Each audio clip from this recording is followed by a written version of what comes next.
కుంభకోణం కేసులో నెల్లూరు జిల్లా వైసీపీ నేతల్లో మరికొందరికి ఉచ్చు బిగిసే అవకాశం ఉంది. ఈ వ్యవహారంలో ఒక్కొక్కరు అరెస్ట్ అవుతున్న క్రమంలో మిగిలిన వారి పాత్ర బయటపడుతోంది. దీంతో క్వార్జ్ అక్రమ తవ్వకాల్లో కొత్త డొంకలు కదులుతున్నాయి. ఇప్పటికే ఈ కేసులో మాజీ మంత్రి కాకాని గోవర్ధన్ రెడ్డి జైల్లో ఉండగా ఇటీవల అరెస్ట్ అయిన నిందితులిచ్చిన సమాచారంతో ఈసారి మరో మాజీ మినిస్టర్ బుక్ అయ్యే అవకాశం ఉందన్న చర్చ సాగుతోంది. ఇంతకీ ఎవరా నేత? క్వార్జ్ స్కామ్లో ఆయనపై వచ్చిన అభియోగాలేంటి? Let's watch the story.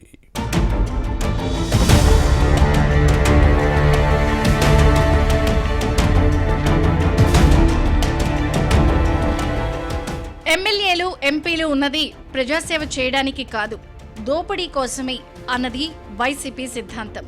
అధికారంలో ఉన్నప్పుడు అందరూ అందిన కాడికి దండుకున్నారు. ప్రభుత్వం మారిన తర్వాత చిక్కుల్లో పడుతున్నారు. మద్యం, ఇసుక, మట్టి, రేషన్ బియ్యం ఇలా ఒక్కటేంటి, అన్నీ భారీ కుంభకోణాలి. అధికారం ఉంది కదా, తమకు ఎదురే లేదని విర్రవీగి మాఫియాగా మారి చెలరేగిపోయారు.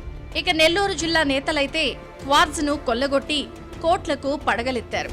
క్రిమినల్ బ్రెయిన్స్ తో కుటిల రాజకీయాలు చేసి చివరకు చిక్కుల్లో పడ్డారు. అనిల్ కుమార్ యాదవ్, కాకాని గోవర్ధన్ రెడ్డి మంత్రులుగా పనిచేసినప్పుడు చేసిన బాగోతాలన్నీ ఒక్కొక్కటిగా బయటకొస్తున్నాయి. ముందుగా అనిల్, ఆ తర్వాత కాకాని జగన్ క్యాబినెట్ లో పనిచేశారు. అనిల్ మంత్రివర్గం నుంచి తొలగించి కాకాణిని చేర్చుకున్నప్పుడు మాజీ మినిస్టర్ అసంతృప్తి వ్యక్తం చేశారు. ఎంతైనా అక్రమ సంపాదనకు అలవాటు పడిన ప్రాణాలు రాజీ పడి సర్దుకుపోవాలి, లేకపోతే లెక్కల్లో తేడా వస్తే చిక్కులు తప్పవని తెలుసు. దీంతో ఇద్దరు ముందుగా పైకి కత్తులు దూసుకున్నట్టు కనిపించినా లోపల అన్నీ సాగించారు. ఆ తర్వాత సన్నిహితంగా మెలిగారు. ముందుగా అనిల్, ఆ తర్వాత కాకాణి క్వార్జ్ అక్రమ తవ్వకాలు, రవాణాలో చక్రం తిప్పారు. క్వార్జ్ స్కామ్ లో బిరదవోలు శ్రీకాంత్ రెడ్డి అరెస్టు తర్వాత అనిల్ గుట్టు రట్టయింది. శ్రీకాంత్ రెడ్డి వాంగ్మూలం ఆధారంగా మాజీ మంత్రిపై కేసు పెట్టే అవకాశం లేకపోలేదు అన్న చర్చ సాగుతోంది. ఫ్యాన్ పార్టీ పెద్దల డైరెక్షన్లో సాగిన అక్రమాల పరంపర మొత్తాన్ని శ్రీకాంత్ రెడ్డి పూసగుచ్చేయడంతో అనిల్కి ఇప్పుడు గతంలో చేసిన తప్పులు మైండ్లో రీల్లా తిరుగుతున్నాయి. అనిల్, కాకాణి కలిసి ఈ కుంభకోణం చేశారన్న ఆరోపణలున్నాయి. అప్పట్లో ఇద్దరు బద్ధ శత్రువులుగా నటించారు అన్న సంగతి ఇప్పుడు అందరికీ తెలిసిపోయింది. అక్రమాల వ్యవహారాలు బయటకు రాకుండా ఉండేందుకే జగన్ డైరెక్షన్లో భారీ కుట్రలు చేశారని అంటారు. అవన్నీ ఇప్పుడు ఒక్కొక్కటిగా బయటకు వస్తున్నాయి.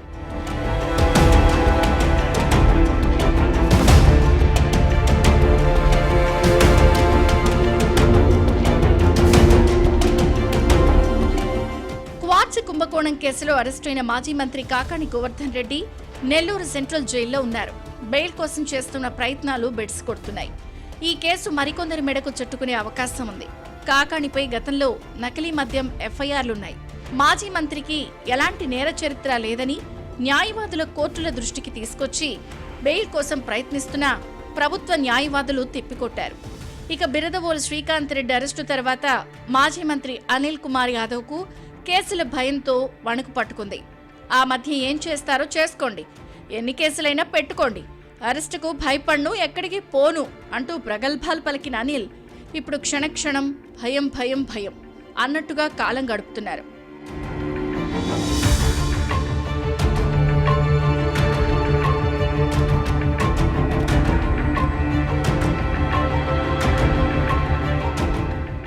అక్రమాల కేసులో అనిల్ కుమార్ యాదవ్, కాకాణి అనుచరులు నిందితులుగా ఉన్నారు.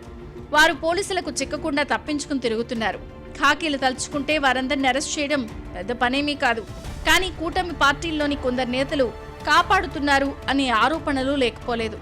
తప్పు చేసిన వారిపై చట్ట ప్రకారం చర్యలు తీసుకోవాలని ప్రభుత్వం సీరియస్గా ఉన్నా కూటమిలోని కొందరు నేతలు నిందితులకు అండగా ఉన్నారు అనడం విమర్శలకు తావిస్తోంది.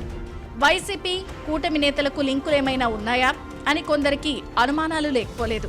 ఫ్యాన్ పార్టీ నేతల దందాల్లో టీడీపీ లీడర్లకు కూడా ఏదైనా వాటా ఉందా అన్న గుసగుసలు వినిపిస్తున్నాయి. అలాంటివేమీ లేకపోతే నిందితులకు కొమ్ము కాస్తూ కాపాడేందుకు చాటుమాటుగా ప్రయత్నాలు చేయాల్సిన అవసరం ఏమొచ్చింది అనే ప్రశ్న వస్తోంది. టీడీపీ, వైసీపీ దొందేనా అనే చర్చలు సాగుతున్నాయి. క్వార్జ్ కేసులో రాబోయే రోజుల్లో ఏం జరుగుతుందో చూడాలి.